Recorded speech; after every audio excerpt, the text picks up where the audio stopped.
Hello, everyone. How are you?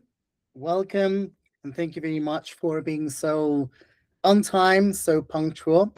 Now we are back in our studio here at Cali Mexica, as you can tell. And well, excited about our second lesson, which is going to be very interesting since our first one was pretty much setting the pace for the entire course. And I set it, and I mean the entire course, the one that you hopefully you're going to take with me for the next following 3 months, which is 20 lessons in total. This first module only having four, but then afterwards we're going to go into eight and eight. All right. And don't worry, we're going to have a special good discount for you being here from the very first time for the second and third level. Anyway, so I always like to begin our class with a really brief summary of what we discussed in the first class. So, what did we see in our first class? Well, the first thing we talked about is this very profound concept called teot, which we examined the etymology. We even took the route of the philological, historical, and linguistic trace of this word, how it compared to other cultures, other civilizations, like the Hellenicas, like the Romans, and so on. Then we brought this concept back into our continent. We put the lenses of the Mexica, and then we talked about how this concept kind of englobalizes or describes all the natural powerful forces or the primordial forces that surrounds us. So by the end, we kind of have this really open question whether our native cultures had a cult, a religion, or a study. And again, as I said to you, it's an open question because that's the beauty about talking about history or philosophy. There isn't just one single answer. We can have a discussion, we can have a really cool debate and a dialogue between what do you think this is. And the question will still remain open because I want to go back to that question by the end of these four lessons. And then we can have a very informative, beautiful, nice dialogue, right? So, in the words of my philosophy teacher back in 2006, when I was in England, he used to say, my student, you first listen, then you process what you heard, and after that, you generate an opinion. You never react when talking about philosophy, you always reflect. So we have to give some time for the seed to grow in our mind, to actually become something, and then we can have a nice, beautiful dialogue about what we learned. So, what is it for today? What are we going to talk about today? All right. So, if we just go slightly back to our first lesson, we talked about how Teot is this powerful force of nature that it has been, it will be with us for the rest of our days, and it will play with our children forever. But then there's something interesting that we missed out, when we left out, because we're going to talk about it today. And that is our existence, the existence of life. So, what is life, or how can we understand life through Nahuatl, through the Mexica? Yeah, what is it? How can we get it?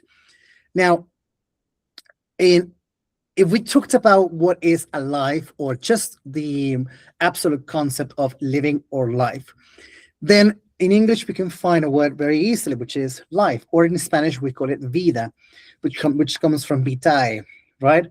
Hence why we have vitality. The words are similar to it. Anyway, but from now on, it's all about movement. It's all about something that moves, something that has any kind of motion that makes that thing alive. All right. Now, why do you move? That's the question. What makes you move? Um, it's not just simply actioning. There must be something, some kind of strange force that allows you to move. to pulsate, to think, and everything else around. I mean, a mosquito, a fly, there must be something that fuels that movement. That's something, my dear friends, that's exactly what we're going to talk today. Yeah. What is it that fuels life according to the Nawa? So let me share with you my screen and let's just jump straight to it. All right. All right. So um, here we have a phrase in Nahuatl. Okay. Again, as I said to you, you're going to start learning a few phrases in Nahuatl throughout the course.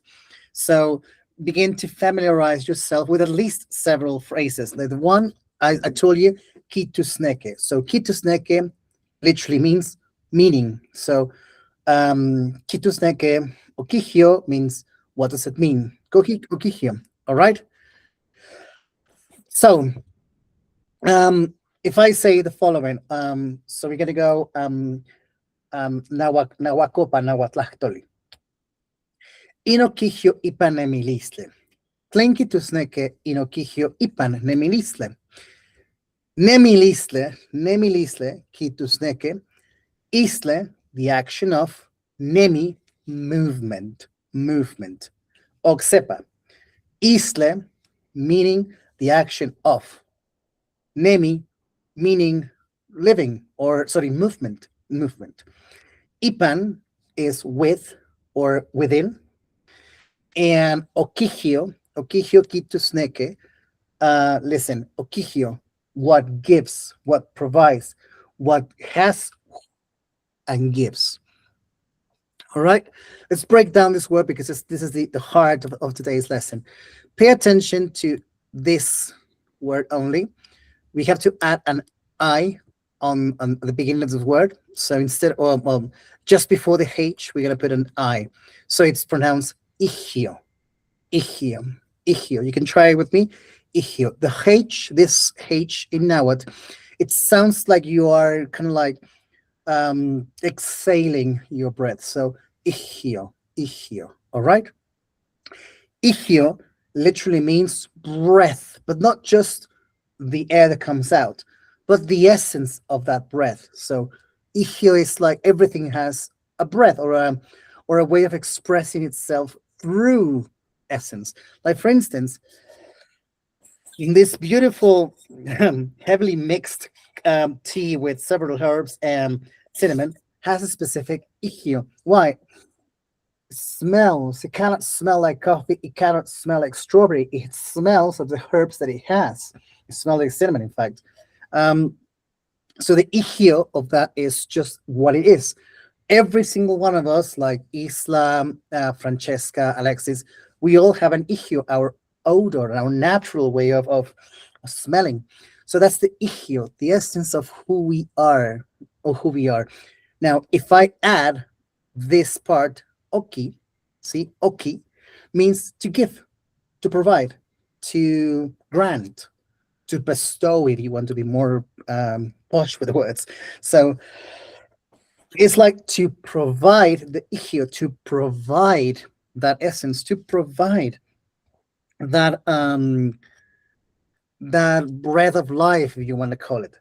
So altogether we have in okihio ipan nemilistle, which it can be translated as the action of giving the breath of life within our movement, the action of giving the breath of life in our movement.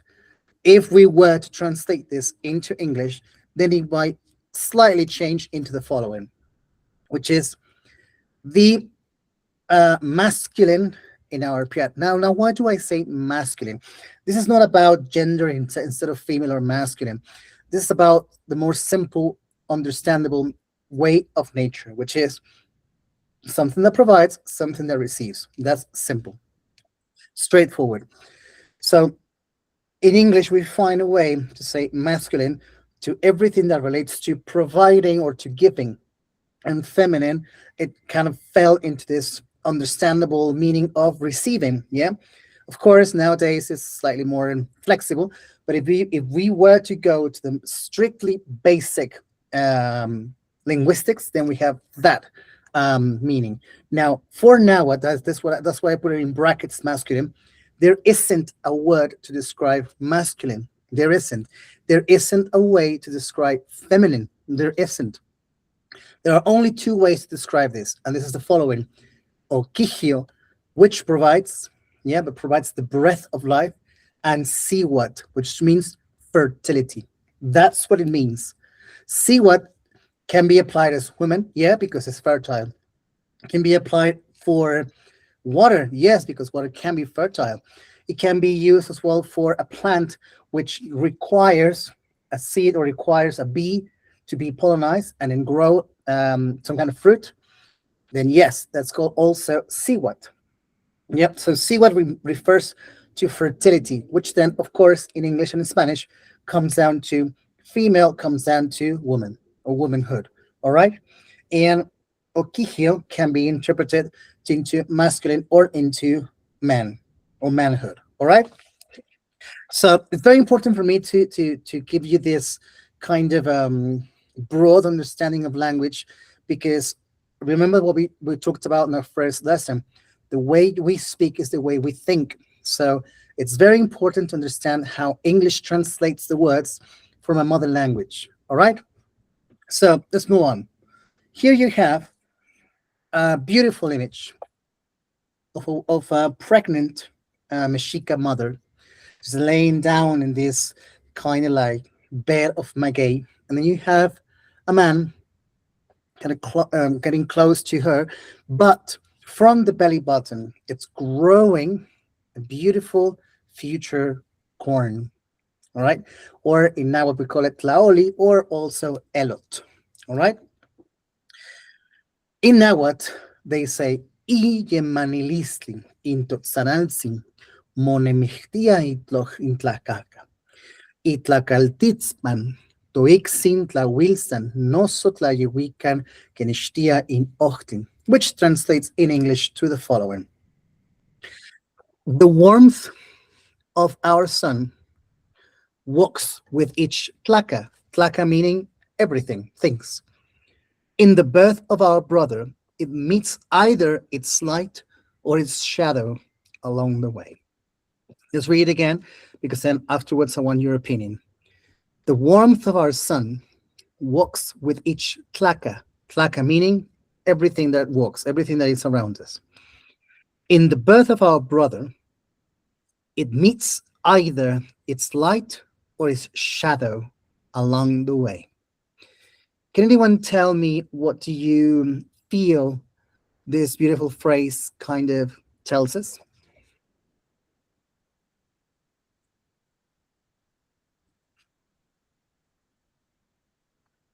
Anyone?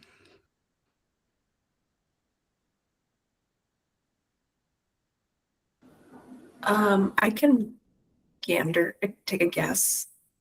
Like the warmth, I feel like we talked about that.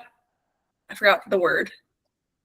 The teot is like Yeah. the sun that hits our head when we're born, walks with every being.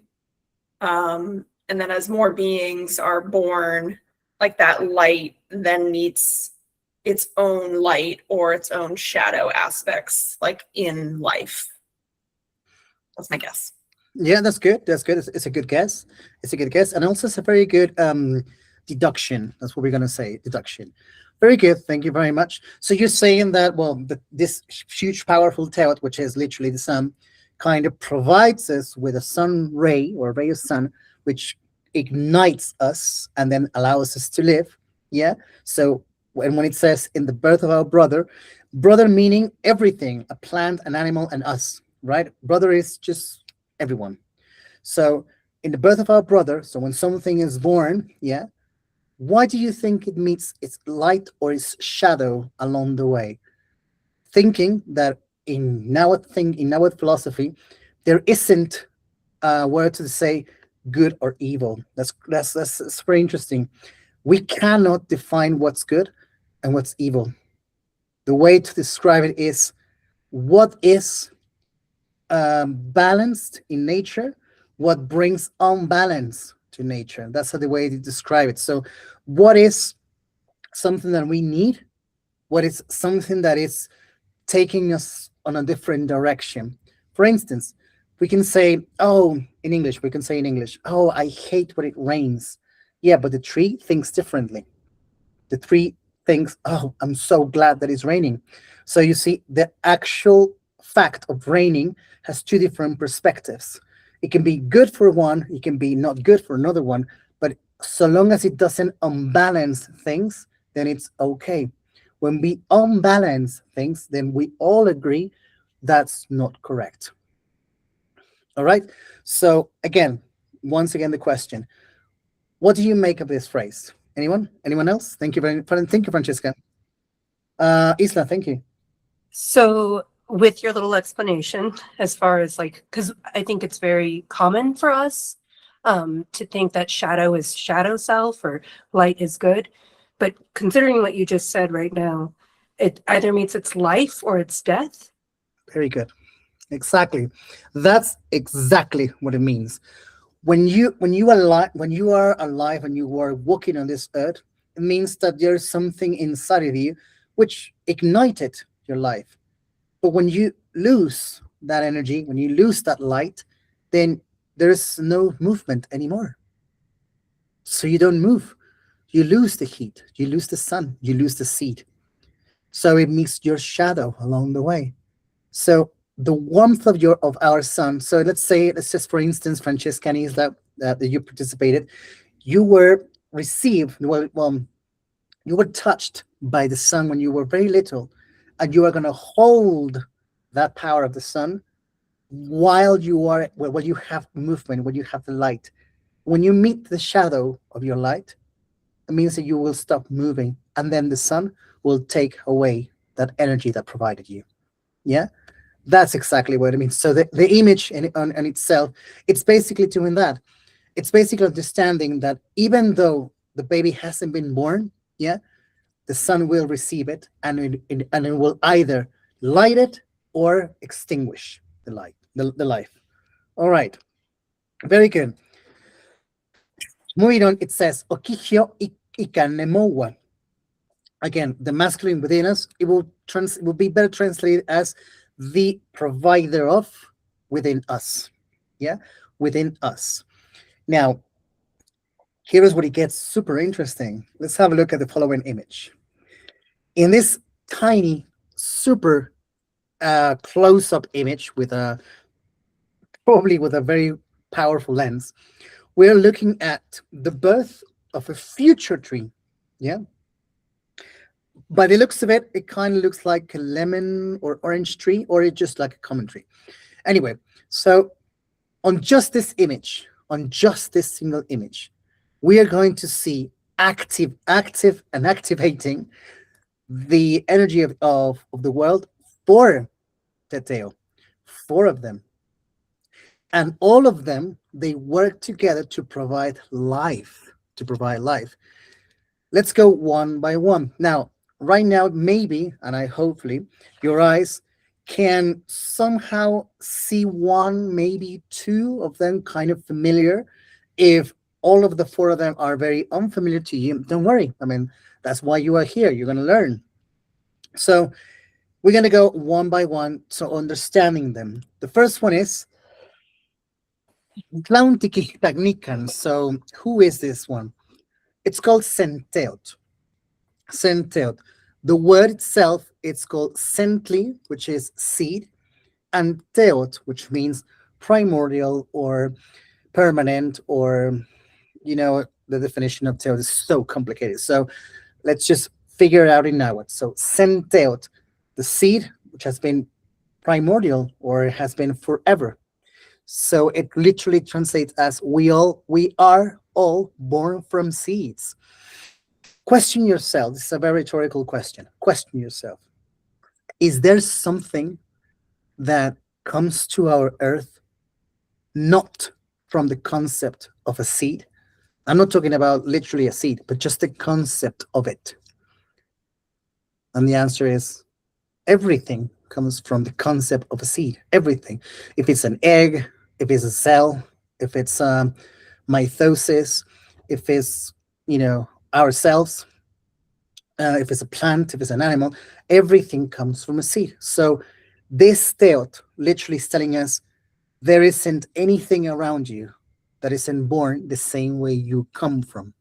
And hence, while we're taking a look at this one, tiny little seed, which grows underneath the pond and kind of allowed this plant to grow, to begin to grow. The second one that we have is Tlaloc. We saw this one on the past class, if I'm not wrong, but if not, I'll repeat it to you. Tlaloc comes from the two words, which is tlali. This is tlali with a tli at the end. Tlali, like this, tlali, which means earth, literally. And then ochtli, which is like this. Ochtli means nectar. Sometimes it can be translated as well as liquor or pulque, if you know the word pulque or you try pulque. So Tlaloc, it can be translated as the nectar of the earth, or if you want to be more modern, the liquor or licorice of the earth. Now, Tlaloc literally is represented on every single drop of water that you see right here that are falling down into this pond, like the seeds that are required for the earth. So everything comes and blooms with energy from the water. All right. So we need Tlaloc. Even if you're in a very dry desert, for something to grow alive, you need water. Even snakes and insects that live on the desert, they search for water really underneath the sand. So we need the seeds of Tlaloc raining down. The next one, it will be Xalxutlicue. Xalxutlicue. We talked about Xalxutlicue also in our first class, which was the jaded skirt.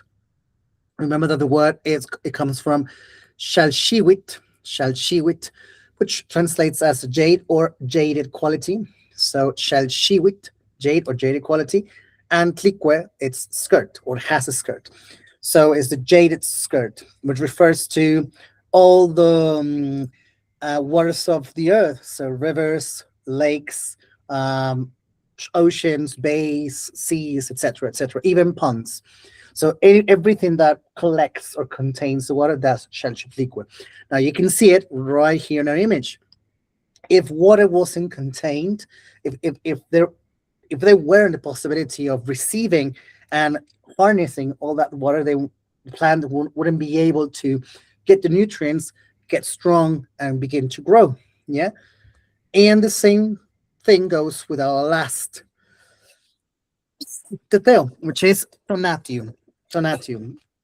I'm sure you heard this word before. Tonatiuh in Nahuatl translates as what keeps us warm or what brings us warm. That will be the best translation. What brings us warmth, which is literally the sun. Yeah. In fact, the glyph that you're looking at here, you can see that it's slightly blonde and it carries the sun on the back. We're going to see the description of each glyph later on in our course. Right now, it's important just to establish the basics. So, Tonatiuh is that we all need warmth. Without the warmth, we cannot have energy. So, Tonatiuh is responsible of fueling the movement. Senteot, responsible of providing the seed. Tlaloc, providing the nutrients, and Xalxutlicue, containing the nutrients.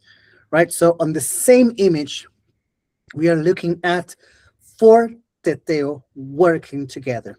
Now, if you look at this image and just looking at it through European eyes or Eurocentric eyes, of course you will translate them as gods or deities. Why? Because you are assigning a certain power to each one of them. But if you are looking this through Mesoamerican eyes, then and you are foreign to the concept of a god or a deity.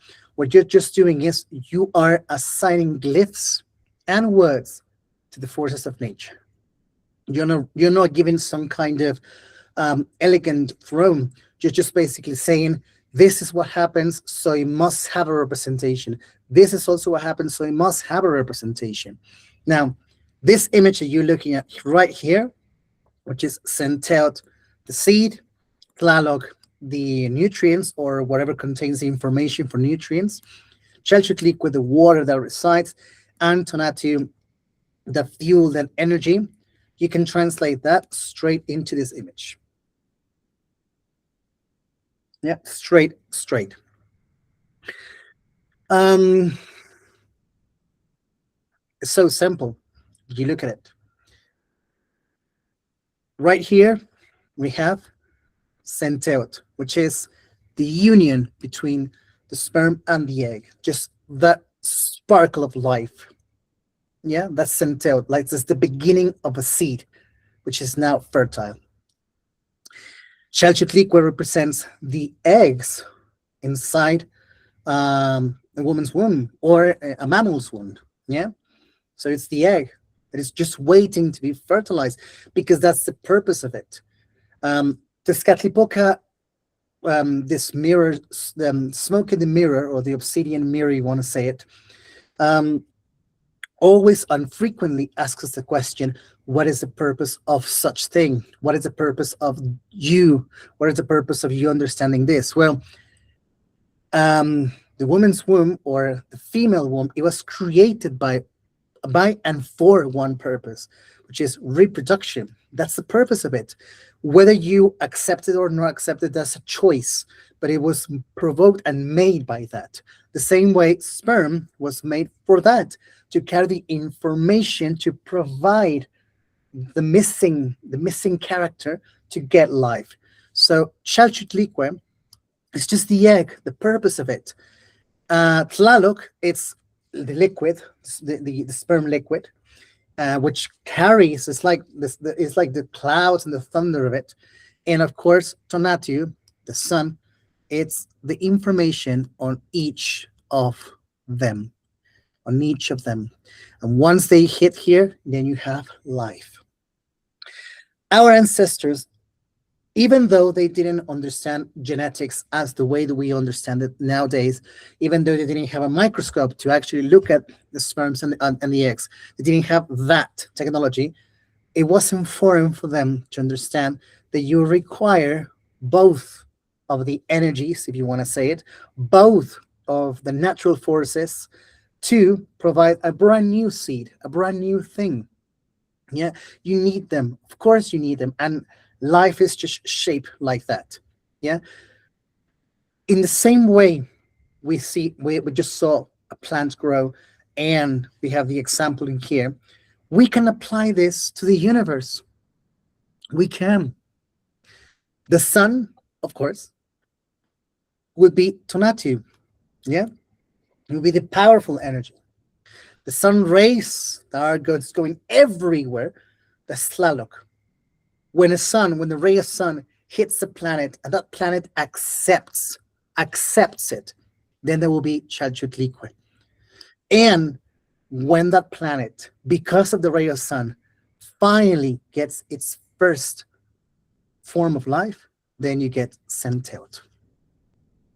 So we're going from as micro as we can to as macro as we can. And it's just shaped like that everywhere. So if you are, for instance, medicinal woman, or you're interested in curanderismo, or your main focus is medicine, well, you can just say, I understand how centeot provides medicine. It's so simple. Whenever someone is ill, yeah, and you provide that medicine, and you provide that herbs, you provide that tea, like this one right here, what you're doing is you're fueling, you are constantly moving the famous duality, the complementary duality. Yeah, something needs it, something goes for it. So in other words, something is waiting like a seaward, something is coming and providing the seed. and going, yeah. So now it becomes omeyo, like one together. Everything works like that. Everything. There's no escape for that. So this is pretty much, it's like a kind of like an artistic image of the sun literally sending seeds everywhere, everywhere, everywhere.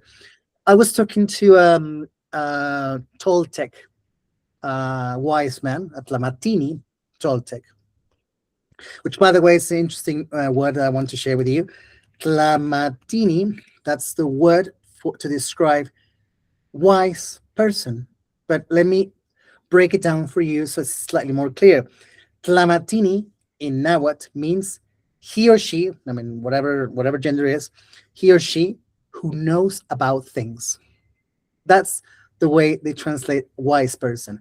He or she who knows about things. Yeah. And that's really cool because a wise person not necessarily means to be truthful. It's just knowledgeable. It knows about things. Yeah. So you can be, for instance, a Tlamatini of agriculture. You can be a Tlamatini of technology. You know about it. You know about the things about that area. That's a Tlamatini, a wise person. All right. Anyway, so I was listening to a Tlamatini in a Toltec Tlamatini, and he was saying that um, nature itself learns from the seeds that were provided.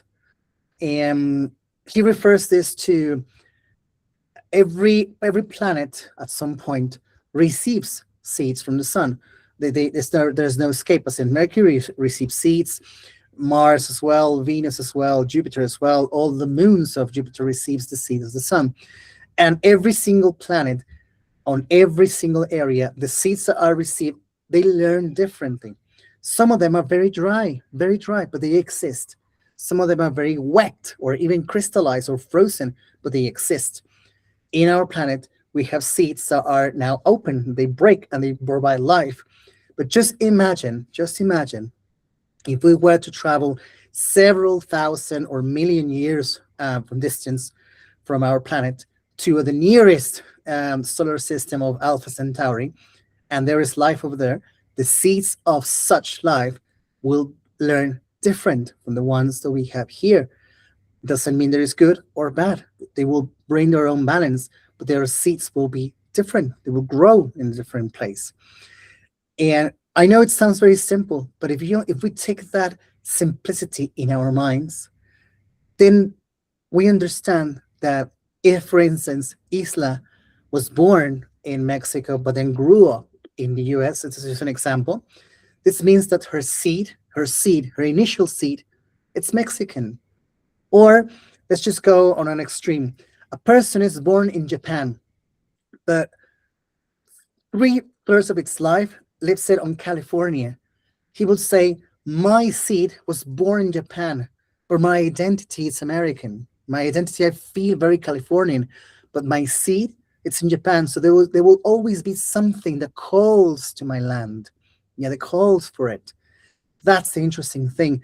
A seed is always planted somewhere else, and it can grow. I mean, it can travel, but it always plants somewhere else. All right, so let's get serious now. Take a look at this image. Now, for those of you who are very into social media or you like to browse every now and then, you might seen this image a couple of times or a few times. Or if you are into the Mexica cosmogony, of course you've seen it, which is, people call it the Tezcatlipoca, or the Tezcatlipoca with the symbols of the day. And they are not wrong, it's actually correct. It is, in fact, Tezcatlipoca. The only difference is that this Tezcatlipoca right here, it has symbols all over it. So you have the symbol of a deer, the symbol of an eagle, the symbol of water, the symbol of rain, the symbol of flower, of jaguar, of a lizard, of a crocodile, of a vulture, of a rabbit, of dog, etc., etc. So you have all the symbols around this figure, which is kind of weird, kind of odd. Now, most of the time, you would just assume and say, well, that's a really cool image and I like it. I'm going to print it. I'm going to tattoo it if I want to. But what many people do not know is that this singular image actually belongs to this. Yeah. So if you want to really understand what this image means, then you have to read all of this. Yeah. Now, do not be taunted. Do not be scared about understanding what you have in front of your eyes, because it's not difficult. Before we jump into reading it, please place this thought in your mind, this idea. The ancients who designed, painted this, they did it so that someone would be able to read it. They didn't codify it. They didn't encrypt it. It's not a codex to find a secret code and then really understand the meaning. No, it's not like that. They actually painted it so that someone was able to read it and say, oh, all right, I get it now. It's like a manual. Okay. So your eyes, I always say your star eyes, they need to find a story, a story. You are narrating a story. Just imagine that in these 2 pages that you're looking at it, well, in fact, it's just one slate, but it's divided by 2 pages. Just imagine that this just one slate, yeah? You have like 60 pages to read, but instead of letters, you're looking at drawings, okay? So keeping that thought in your head right here, let's jump straight into it. First of all, identify that we're gonna start reading not from here to here, but the other way around. We're going to start from this one, yeah, from this one, and then we're going to move to the left. Now, you're going to ask me, why, Adrian? Why are we going to start here? Well, it has to do with the count of time. Please pay attention to this little tiny symbol right here. This symbol, it's called Sipactli, and it's called a crocodile. It's a crocodile, all right? And that's number 1, the symbol, the day numero uno, the day 1 in Nahuatl. It's literally 1, okay? Sipactli, right here. And if we count 20 symbols, so 1, 2, 3, 4, sorry, 5, 6, 7, 8, 9, 10, 11, 12, 13, 14, 15, 16, 17, 18, 19, 20, all the way here, we're going to find it once again. You see it? So here we have 1 Sipactli, 1 crocodile. Then we have a second one over here, which means that you are going to be counting in this direction. Yeah? So you're going to be following this pattern. Now, after we finish this first Sipactli, then we have to do it exactly the same way. So you just have to mirror all of these 20 days. So let's just mirror them. 1, 2, 3, 4, and then up, it goes up. 6, 7, 8, 9, 10, 11, 12, all the way to 20. Look at how it begins the new crocodile. There it is. Okay, so you're counting 1 crocodile, 2 crocodiles, 3 crocodiles, continuing 4 crocodiles. Each of them are 20, and another 20, and another 20, and finally another 20. All right, so you make the maths. Now let's go and jump into the first set of 20 days. All right, right here in this image. Okay, please pay attention to my screen. You're gonna have right here 5 squares that are important for us to read. Remember, we are reading a story. We are not decoding things. We're reading a story. We have a continual character. So we have 1 character, 1 image, which is repeated. Can you see it? It's repeated. And the action of each teteo, because these ones, of course, they are the tail. It's the same action. Look, the same action, the same action, and it's going straight to the eye, okay, to the eyes. But it's the same action. Now we have variables. We have one variable here, another one, another one, and another one, and another one, which is there's something else that are telling us among this first 20 days. Okay, we're gonna go push forward for a close-up. Okay, so here we have centeot. All right, centeot. Can anyone tell me what is centeot? We just saw it, literally, like 10 minutes ago. Primordial seeds. Excellent. And what does that mean? Primal seeds.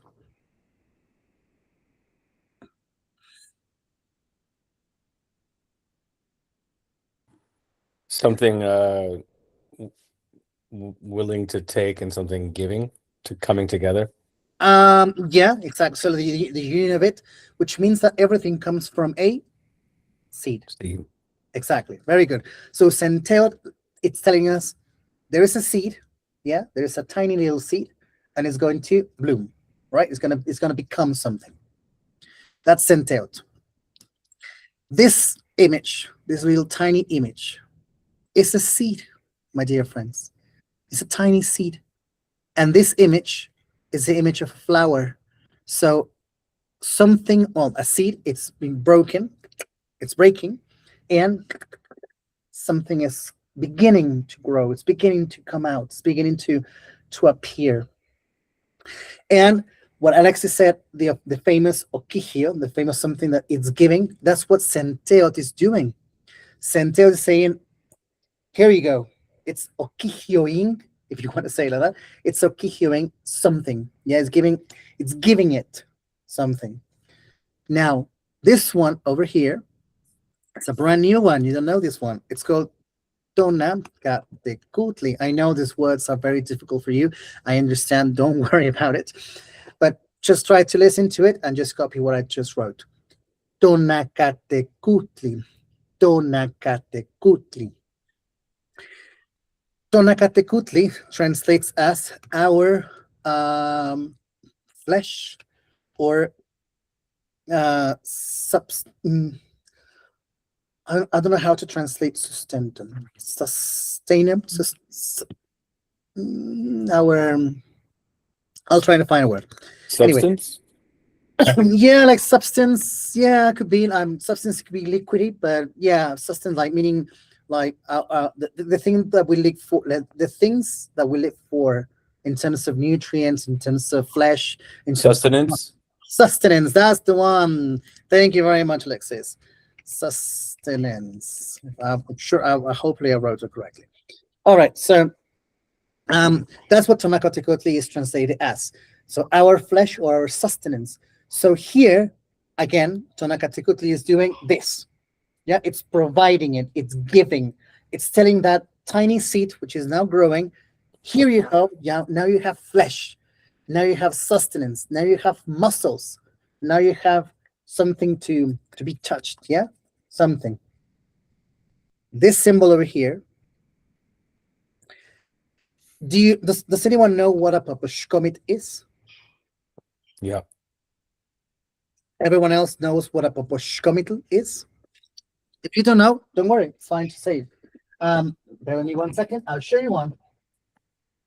All right. So here we have a beautiful papushkomit. It's beautiful painted, Cool. but beautifully painted, by the way, with a butterfly. All right. So it's like saumerio or something to put some incense or kopali, right? This is the original, like with the shape of with the arm. It's the original shape of saumadores or saumerios, right? If you have the one that it looks like a cup, yeah, that's the colonized version. That's the more with the ones with syncretism. This one is the original one. So if you can get your hands in one of these ones, you're doing great. Anyway, so look at this shape. Yeah, you're looking at it from profile. But what about if I do this? Yeah. So now you're looking at the comet, which means the container, and now the arm is facing you. So if you look at it like this, then you have a little ball and then the comet and the smoke coming out. So here you have it. This is the arm, this is the comet, this is the smoke. Okay, you're basically looking at it from this side. Okay, now every time, and this is a fact, by the way, every time you see this image, it represents ancestry. It represents something that is old, something that belongs in the past, something that is just before your time. Yeah. So Tonacatecutli is giving that seed, first of all, flesh, sustenance, and ancestry. Ancestry. You come from somewhere. Now, the third one over here is Mictlantecutli, my dears. Mictlantecutli. Mictlantecutli, we can break down this word into tecutli, meaning the force, something that has force over something. So I am the tecutli of this class. If I shut my mouth, then you don't learn anything. So I'm the tecutli. And Mictlan is just the place where everything that transcends goes. Yeah. So it's the force that has a say or that has a judgment over place where everything goes and transcends. So it's giving us an equality of them. So it's painting us the same as him. Now, Mictlantecutli is made of bones. Bones. So it's making us have bones as well. So it gives us skeleton. Yeah. It literally just gives us, you're going to have a cranium, you're going to have your collarbone, you're going to have your elbows, etc. So it's providing us with bones. Now, this image over here, it's hair. It's crazy, but it's hair. There's the image of hair. So it's telling us we're going to be hairy. All right. So hair here and here as well, etc. Okay, moving on. We had another two. This one, this death, it's called a hecat. A hecat. A hecat means the wind. The wind. And again, look at the shape of a hand. It's giving something, it's providing something. So it's giving the seed air. Air. So what do you think that means? Now we breathe. Yeah, now we breathe. We have lungs that we go, okay? We have lungs. And look at this image. This is especially for women, but again, as male, we can definitely have an opinion. Imagine you have tools, because these ones are tools, by the way. It's like a flint and several like tools or utensils for a specific procedure. And then you have something that is very tight. Yeah, something is very tight. And with certain tools, you are beginning to open it. You're beginning to do this. All right, beginning to it. And then finally, we receive shoshipili. Shoshipili. Shoshipili. Which is laughter. It gives us that first cry, that first scream of a seed. Yeah. And now pay attention to how this image transforms into this. So remember, this image is the image of the flower, like on one slate back, which is, hold on a second. On this one, one second. So in this image here, you have it over here. Yeah. The symbol of flower. And right here, then you repeat it. But now the difference is that the seed is now completely open, because it comes from here and then it's open and it's coming out. It's coming out. Yeah. So just understanding this first 5 squares, can someone tell me what are we talking about?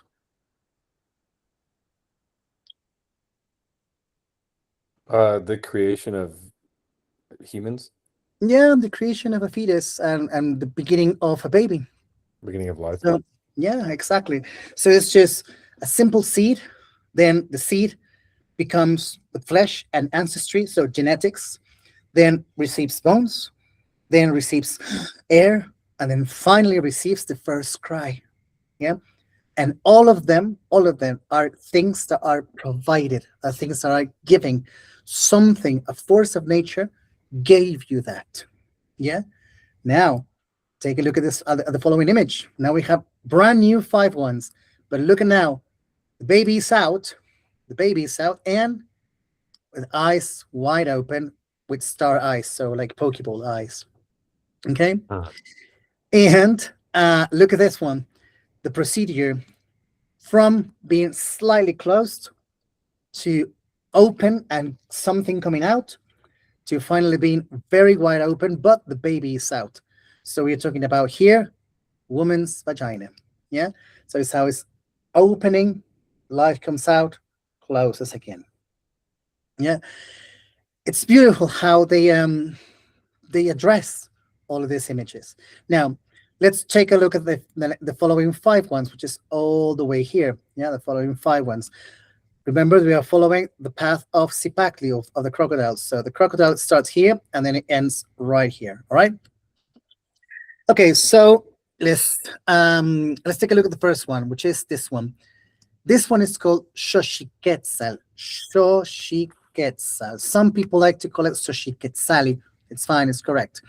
Or Xochiquetzalitzin. Again, it's even more honorable and it's correct. But Xochiquetzal is fine. So Xochiquetzal, it's the meaning of the word means the beauty of the flower, not the most beautiful flower. That's very important. There's a big difference between saying the most beautiful flower and the beauty of the flower. Yeah. If we say the most beautiful flower, then it means that we have many of them and then we pick the one that we like. But the beauty of the flower, we go in depth. What is it? The smell, the look of it, maybe the essence, the oils that it grounds, the strength of it, etc. Anyway, so Xochiquetzal, it's presenting us to the world. It's exactly the meaning of how we look. So when Alexis was born, yeah, Xochiquetzal was, that's how it's going to look, Alexis. That's it. That's it. Yeah. No more nor less. That's mini Alexis. Yeah. The same thing with Erica. When Erica was born, was like, yeah, that's it. That's how she's going to look. If later in life you decide to change around yourself, well, you're going to pay the consequence in the future. But the way you are, that's what Xochiquetzal is giving you to the world. Yeah. So it's basically providing you with beauty of who you are. Now, here comes the interesting part. Take a look at the ones on the top. Yeah. Pay attention. Tlaloc makes us Tlaloc. Mictlantecutli makes us Mictlantecutli. And it's different from this one because this one is giving us. This one is making us. This one, it's the planet Venus called Tlahuizcalpantecutli. It's making us its equal. And this one, it's the galaxy. It's called Mishkoat. It's the interpretation of the galaxy. And it's making us equal. Once again, Tlaloc, it's making us Tlaloc. Mictlantecutli, it's making us Mictlantecutli. Venus, it's giving us itself. And the galaxy, it's basically copying us. What do you think this means?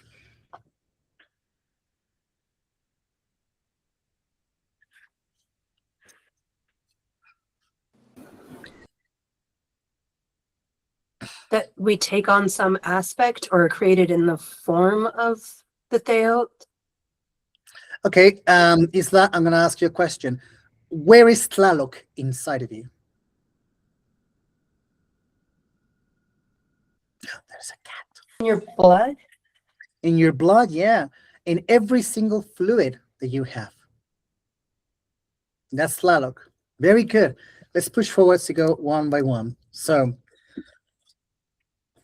Tlaloc gives you all the liquids that you have. tears, sexual fluids or reproductive fluids, blood, even pus if you want to add it.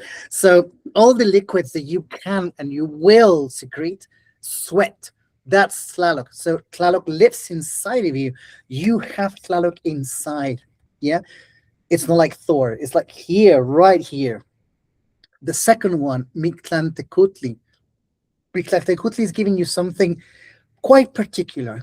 And once I describe this glyph, you should be able to deduct it. So this glyph, it's imagine there is a ground, yeah, the ground level, and then you I'm gonna try to give it away. You bury something, yeah, which is pitch black, then you put some dirt on top, so it creates like a little tiny mountain, and then you put like some kind of ofrenda or offering on top of that burial site. Yeah. So it's basically a grave. So what do you think Mictlantecutli is making us? Mortal. Very good, Alexis. Mortal. Everything has to die at some point, and we will. So Mictlantecutli is telling us you will be mortal. Yeah. You will have Tlaloc inside of you, but you will also age, and one day I will come and pick you up. Yeah. The next one is the two galaxies. Now, it's interesting.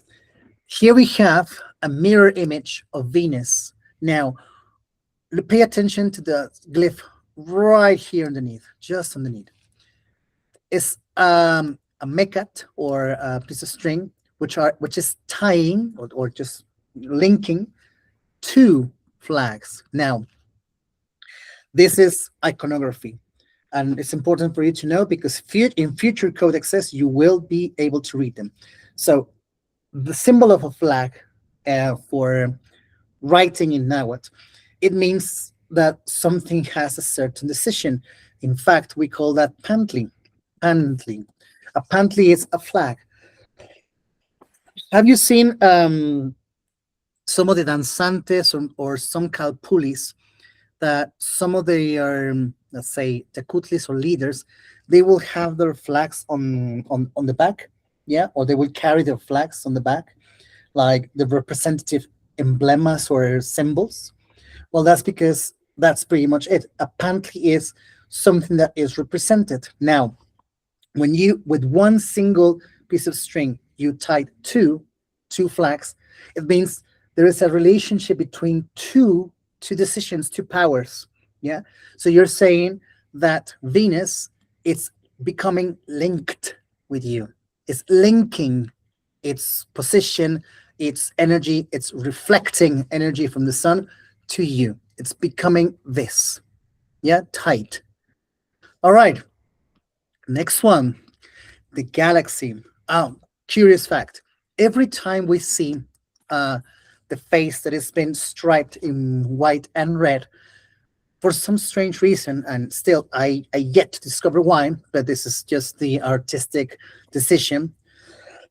It represents something that is galactical. It's something in the universe. So you have here striped and striped.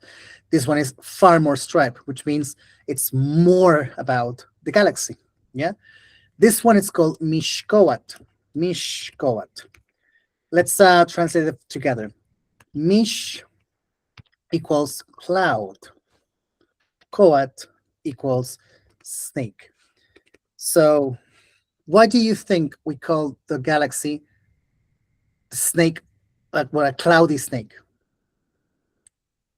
The Milky Way. Yeah, because it kind of looks like that, right? Yeah. Everyone is all together with this one. Yes. Kind of like looks like a snake, like the when we see. Hopefully, I really hope that one day you get to see it, like really see it. The galaxy, it's um, I can only say it's an experience because it grounds you.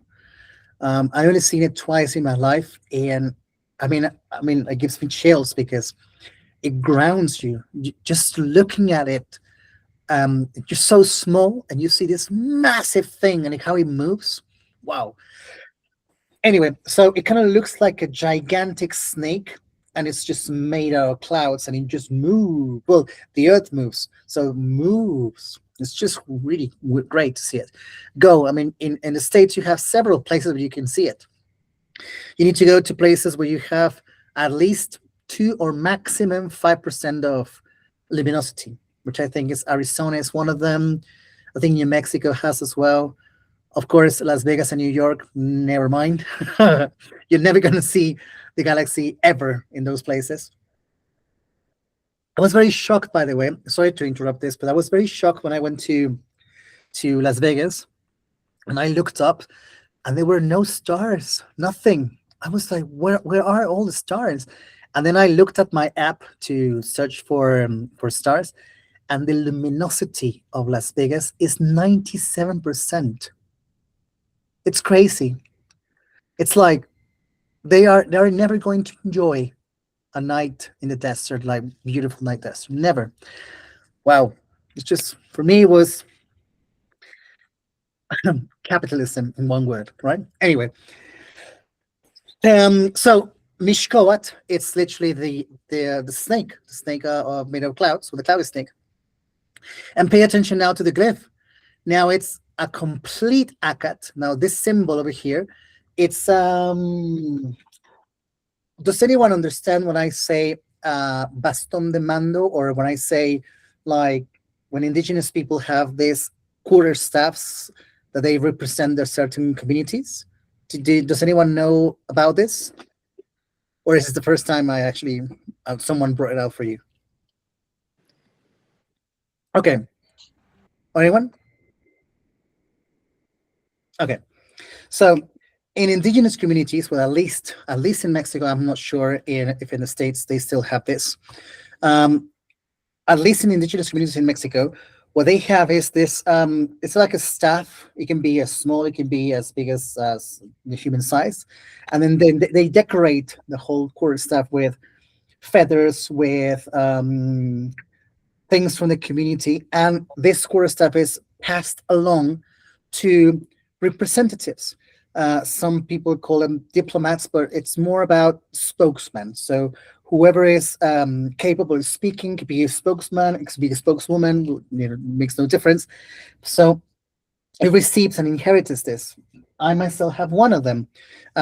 It's quite big, so I won't carry it to you, but it's really big, and it holds basically emblems and symbols that represent education, because my teachers from my community, they told me that I should represent education, and once I cannot have the energy of or the willpower to continue, I can give that core stuff to someone who will carry the same job, the same task. So it's just passing the same service. Anyway, so that core staff is represented here, yeah? And it holds the decisions of all the flags, not just 2, all of them. So you're talking about here, the whole galaxy is together. So it's making you part of the Milky Way, or the galaxy, or the Mishkoat. All right, it's making you part of it. So all together, what we have learned is the following. We go slightly back. We learn that we are presented to the world. We are giving Tlaloc within us. They are making us mortal. They are linking us with Venus, and they are telling us that we are now part of the entire galaxy. Yeah. All right. So let's move now to the next ones. We have 5 ones now, but look at now. Something appear in the belly button. Look at that. Little tiny Alexis now has something attached to it. Yeah, or Maya, or whoever you want, has something right here. And you have 5 of them, yeah, working together. And the baby is just like hoping that they can take that out. Of course, and this is very obvious. Please tell me what it is. Umbilical cord. Very good. Exactly. The umbilical cord. But now let's have a look at the tail, right? The first detail is once again Xochipilli appears. And Xochipilli, with the umbilical cord, tells us this is your voice. So there's one thing, one beautiful thing that the Nahuatl said that we cannot change, and that's how we speak. So the tone of our voice, not the way we are, not the way we speak, but how do we speak? Tone of our voice, we might modulate it to be deep, to be a high pitch, but our natural way will suddenly fall into it. So some people have kind of a feminine way of expressing. Some people have told me that I have a very feminine way to express it, and I'm fine. That's who I am. Some people are very deep. They're very serious. They're very like punctual, and their voice is very deep. Some are very, like squeaky. It's your voice, and just embrace it. So that's what Xochipilli is providing you, a voice, who you are. Then Tonatiuh, the sun. Finally, the sun arrives to us. And Tonatiuh, you can pay attention why Tonatiuh is right here. Here's the sun. Yep. So Tonatiuh suddenly just goes close to Catherine, for instance, or to Maya, and just goes, here you go.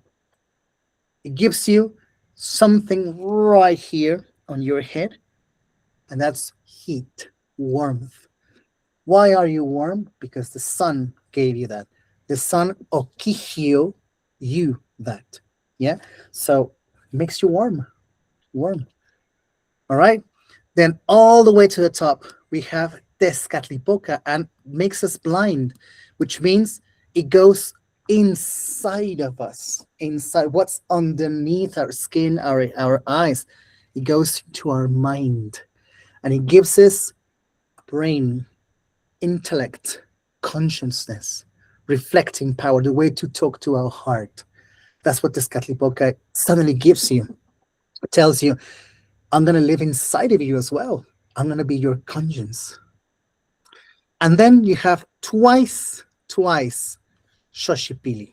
Sorry, Xipetotec, like this. You have it twice.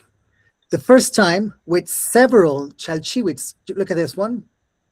These are jadeds, but they are counting something very precious. There are several of them, and they are providing you with organs. They're providing you with heart, with the liver, with kidneys, with the stomach, with intestines. So all of the organs are now placed in position. So once again, voice, warmth, consciousness, organs, and then finally, skin. Skin. It basically covers the whole final product in skin, and the skin it will shred, it will change. Yeah, and of course it does shred. I mean, it's hard to say it, but we are not getting any younger, and even though we can delay our look, we can feel how old we are. I was just talking to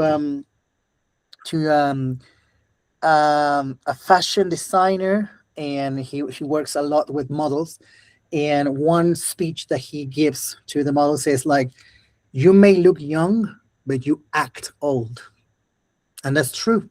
We may look younger, but our body itself, I mean, it's just a machine that wears out with time. So my philosophy is look as young as you want, but you cannot hide how old you are. Okay? And that's good. I mean, embrace how old we are. I mean, people ask me, are you gonna paint your white hairs? No, they are mine. 42 years working on the making to get my white hairs. I want them, I want to have them. So finally, voice, warmth, consciousness, organs, and skin. Yeah, all of them are basically wrapping out the idea of shaping, of providing, of giving. Now, pay attention to what's going to happen. Yeah?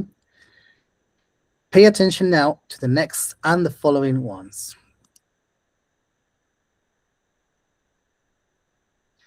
Suddenly, they are not male. Have you seen? They are not male. They are not giving you. They are containers. Now, the one who seeks, it's the baby. Now they are female. Yeah. They they have lost the power of okihio. Now they receive the siwat energy, the siwat determination. Let's examine one by one. So we got on the last group of 20. The first one we have here is the representation of a woman sitting in front of a maguey plant. Can you see the maguey plant over here in the back? Yeah, there's a maguey plant. Question for all of you. Who here has tasted or tried pulque from a maguey plant? Uh, You have? Anyone else? Or does anyone knows what it is? Yes, I have. I've been wanting to try it. Okay, okay. Angel, can you tell me what is pulque and what was your experience? How does it look like? How does it taste like? It's the nectar of the maguey, from what I've been told. And there's a process of the fermentation. So they take out a couple of the big, I guess, the maguey branches, and then they place a big rock on it so it can fermentate for about 13 days at least, which is like the cycle of the tonal, and or one of the cycles, and then you have fermentation from the pulque, and we drink from there, the nectar of the maguey. Very good. Very, very good. So literally what Angel, what's your name, Angel, by the way? Or should I just call you as your username? What was that? As in, what's your name, Oh. Angel, or? Heather, you keep breaking up a little bit. All right, Heather. Okay, Heather. Well, what Heather said, it's correct. It's literally the nectar of the earth. And it's created by the plant, and it comes in this kind of white, milky color. It's very thick. Not many people like the texture of it, as in it's very gooey and sometimes very sticky. The taste, it tends to be slightly sour, slightly, or maybe sometimes bitter. The natural one, the ones that you put strawberry and mango, those are different. But the natural one, it tends to be that kind of taste. It's an acquired taste. I'm personally, I'm not a huge fan of it, but I tried it. Anyway, so the point is that then now I understood that for the maguey plant, it kind of in certain cycles or certain moon cycles, it fills with milk, it fills with nectar. The same thing happens to women when they gave birth. Suddenly they become Medjawel. Suddenly they become her, and then they feel completely with nectar, and it's ready to it. So hence we have here a tiny little snake kind of crawling and dancing around in the maguey plant because the woman is becoming with this milk. Now, moving to this one, now here we have Tlasolteot. Well, the previous one is called Met Yawel. And now the new one is called Tlasolteot. All right? Tlasolteot. Okay, so Tlasolteot, how can we identify her? Because of the mouth that is black, it's been eating. It eats the dirt. So what Tlasolteot really means is when you eat a fruit, like the skin of a fruit, and you throw it to the side, it kind of goes black, and then the earth eats it, and then it grows back into something brand new, right? Or any kind of living thing that you ate and you leave it on the side, it will turn black eventually with a certain amount of time, and the earth would eat it, so long as it's soil. So you would just eat it, and then it goes back.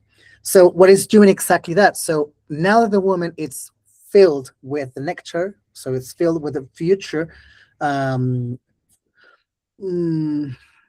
liquid for the baby instead of calling it milk. Then with Tlasolteot, it's beginning to process that.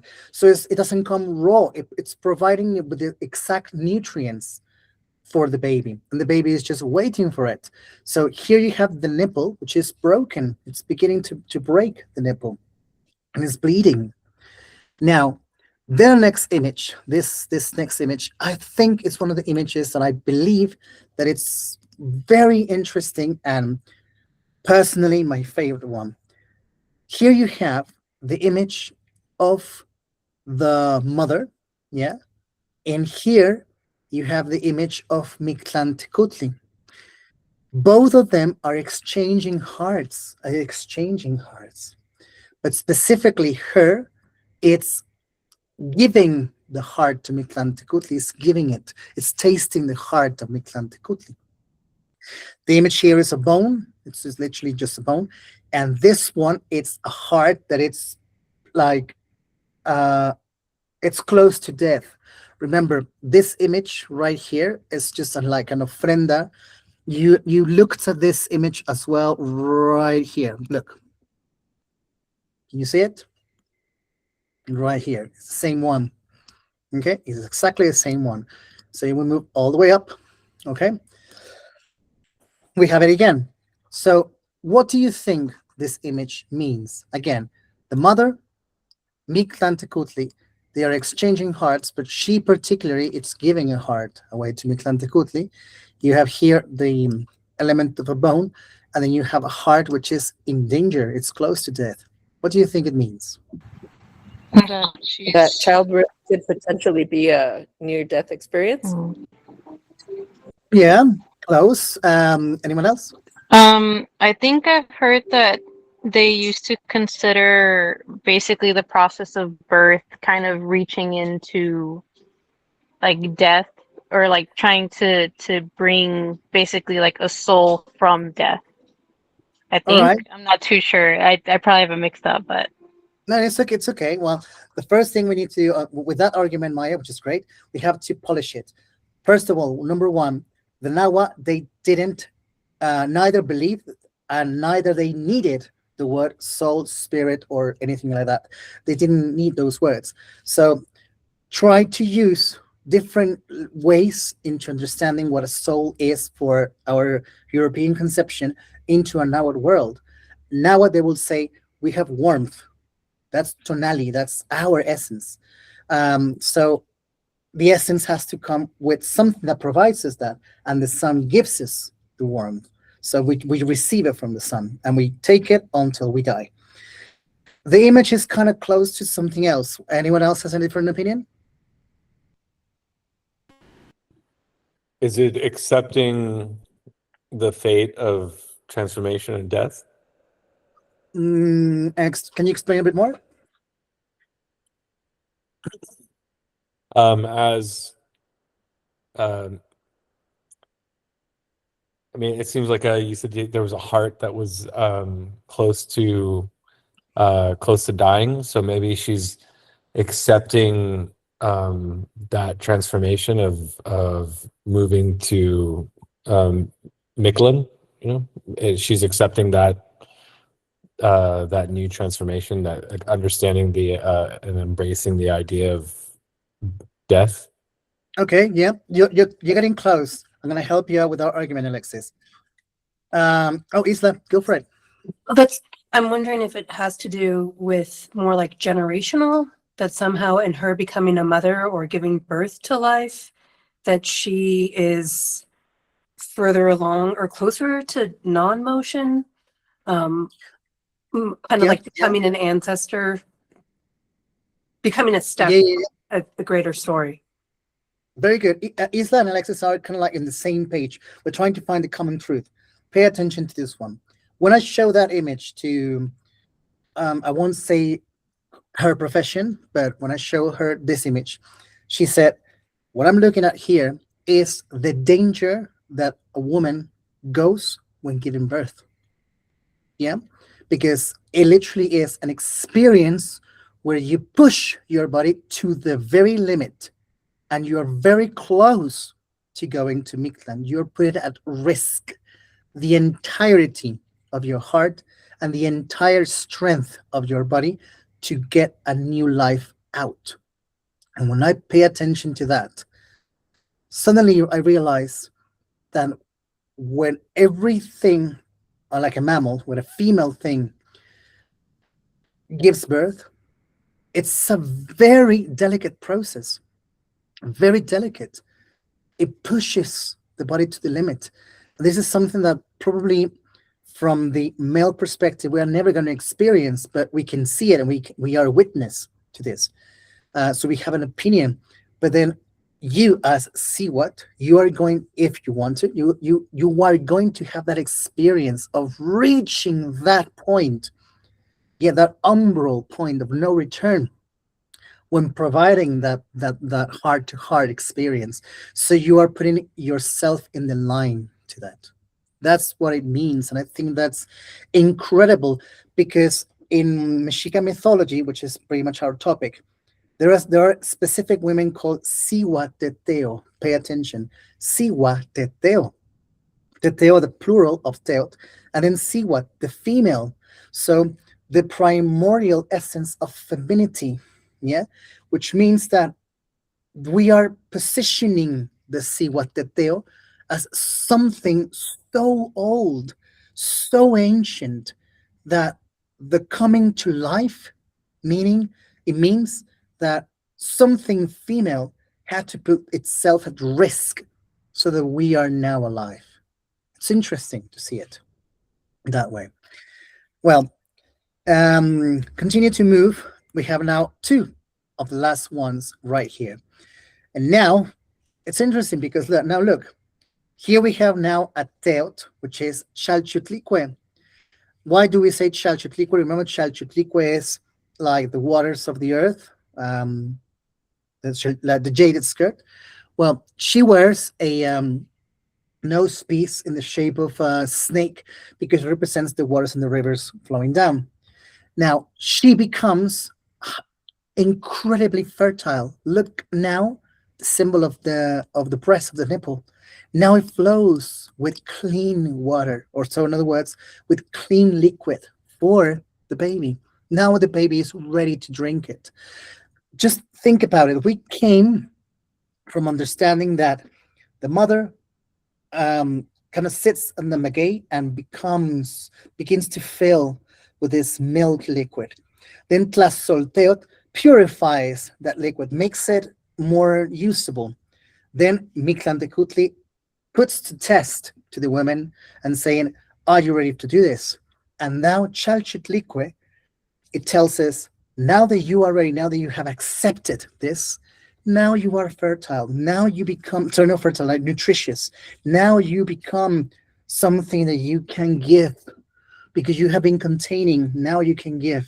Now you can provide. And finally, we have Chantico. Chantico, the last one. Chantico in Nahuatl means the place of home. The place of home. It's just basically the final point where the baby or the tiny seed finds someone to take care of him. Because there isn't, well, life cannot grow without someone who can take care of the seed. When you're growing an avocado in your glass, you're taking care of that plant. When you're growing your flowers in your garden, you're taking care of that plant. When you have a baby, you have to take care of the baby. It's just simple logic. Yeah, simple logic. So after that, we just went through a whole journey. Have you seen that? We went through a whole journey where, very quickly, in summary, the seed breaks. Centeot gives us the seed. Then ancestry, muscles and flesh, bones, wind, breath. Then our first cry. Then we are presented to the world. We receive Tlaloc inside of us. We are now mortal. We linked ourselves with Venus.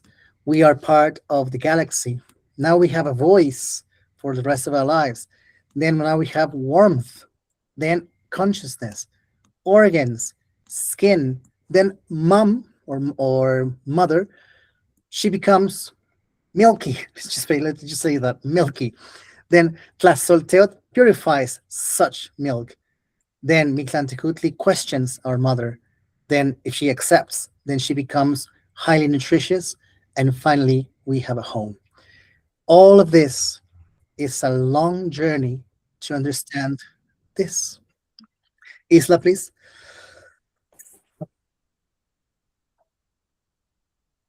Oh, your audio, please.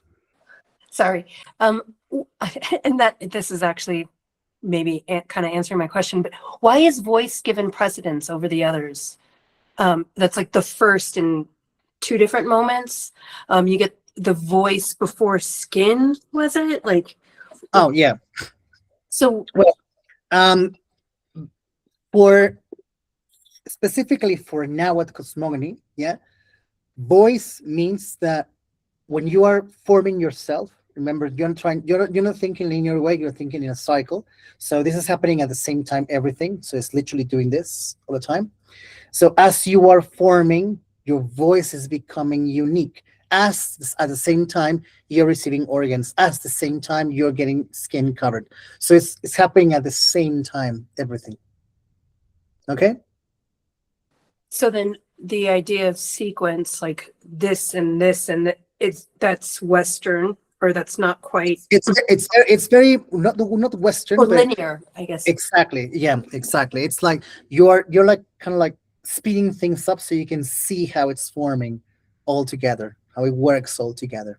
And remember, what you're looking at here, it's close to like 60 pages of a manual telling you what happens from embryo all the way to giving birth. But now you're looking at it only in 2 pages through the eyes of a different cosmogony. Yeah, awesome. So now this reaches to a nice, beautiful conclusion, which is why do we have now one of the great details with all of these symbols around since we come from all the way from here? People, when someone gives you your tonali, and I have given their tonalama to some people over here, when you receive your tonali is not just a day that you were born. It's the collection of all the different detail that okih you so you can be alive. Just think about this. You are alive because inside of you, you have Senteot. Inside of you, you have Hekat. Inside of you, you have Tlaloc. You have all of this detail working with you and will work for the rest of your life for everyone. For everyone. So again, the Teteo are just everywhere, and they are working with us. So your tonali, the day of your birth, your symbol, your insignia, your glyph now makes sense.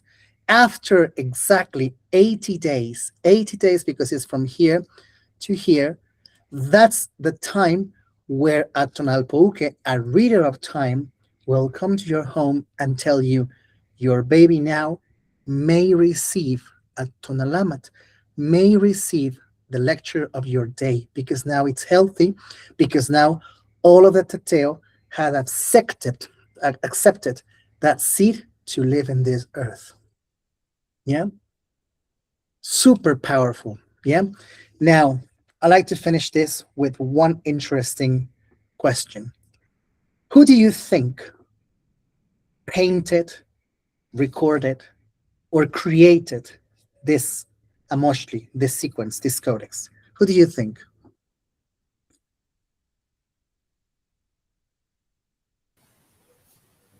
I'm going to take a really wild guess and say that like colonizers recorded it. No, this is 100% native. Okay, let me help you out. Who has close knowledge about the process of helping someone in like the sequence of giving birth? A doula?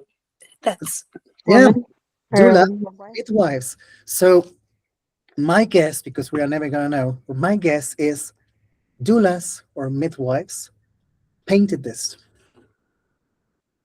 Not men. Men maybe were observants, but the special knowledge came from women accompanying women. So very likely all of this was created for future midwives to understand what is going on cosmologically wise when someone is being born. So now the process becomes far deeper. Um, it's just not a process of being with someone or accompanying someone. It's also understanding and helping that future mom to understand that the seed that is growing inside of her, it contains the information of different teteo, and she has to accept the teteo. And once the baby is born, she needs to take care of such seed, like we just noticed here on Medjawal and Tlasolteo. She needs to accept that baby so that at Nalpoke, once it approves or once it understands that all of these details are inside, it can provide a tunalamat.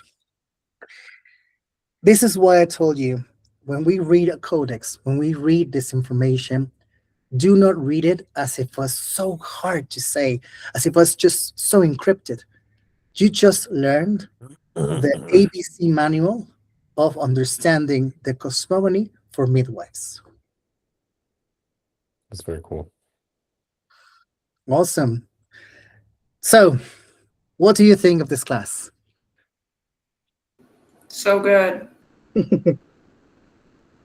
Yeah, Yeah, I don't think. excellent. It Anyone gives else? a deeper understanding to how, or like just a different view on life. I just really like how the language breathes such life into things, or it makes it very um like established. It's not really fleeting or anything like that. It's inherently poetic. It's delicious. Thank you, thank you, thank you very much, Alexis. Yeah, I believe is in our now modern life, we need some of this. We need some poetic view of the world. We need it. We are so surrounded by globalization, by black or white. We don't see gray. We don't see that beauty of the pink, of the orange, of the blue. We need some poetry returned to us, and explaining. And just imagine that in the future you get to experience that maybe your sister or a friend of yours becomes pregnant, and maybe you're not a midwife, but you can get close to her and say, let me explain to you what's happening inside of you, that the Teo are helping that seed to grow. Yeah, and you explain all of this in front of her, and you say, look, right now is happening this. It's the okihio, so the male side of the energy. It's giving bones, it's giving breath, it's giving seed, it's giving muscles. And once the baby comes out, now it's your turn. You have to accept the detail, and now you have to take on that role. Yeah, so powerful, so beautiful. And I am so happy to say that I hope that I am right, that doulas and midwives were also experts in knowledge and were able to also provide their own knowledge in codexes. Let's erase that image that only the wise priests and this crazy um, idea that just temples were built for sacrifices. I mean, just look at this. This is science. This is just medical science. It's anatomy translated into cosmogony. Yeah? Let's just take that switch and then just change the chip, put this new one, and go and say, whoa, now, hold on, Europe. This is the way we view the world. All right? Anyone else? Final opinion, sorry? Hmm. Fantastic. Well, as usual, thank you. Thank you so much for being present here. Remember, please do join Classroom and download all the materials. This slate of the Borgia Codex will be there for you. If you are interested, by the way, in acquiring the Borgia Codex, the complete Borgia Codex, I recommend you not to buy it on Amazon, but instead buy the full version one.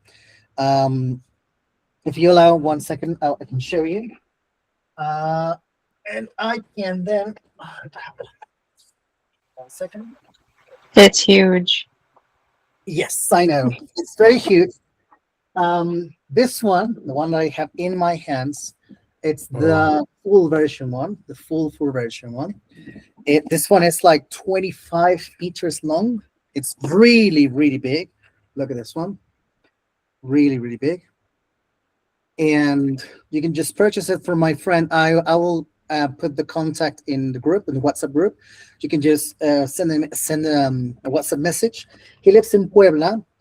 This is his trademark at Simba Textiles. He lives in Puebla. He does send to the US, so you can just order it, and then you have the whole codex for you. We're gonna use it. I mean, if you're gonna stay with me for 3 months, we're gonna use it. Not all of it, because it will take us years to study the whole thing, but we're gonna definitely use several of these slates, right? So, and it comes in this really cool box, so you can like protect it and with little things as well. So it's a very nice, cool product. The Amoshli Borgia, right here, and I will send you the contact. So if you want to purchase it, fantastic. Make sure that you mention that you are a student of Kali Mexica, or just mention my name, so they can send you little cool things as well on a side, because we do have a partnership, so he has to respect that. Awesome. Well, thank you very much for being here. I shall see you next Tuesday for our third lesson, and I hope you really had a fantastic time. For the very first time, I have a group that I could see on your camera, and you were like, what the fuck, like this. You were so surprised, and I like that. You know, that's great, because it kind of motivates me to keep going, because I think I'm going in the right direction with you. Thank you so much, and Thank you. a really good night. Thank you. Take care. Thank you. Thank you. Appreciate you.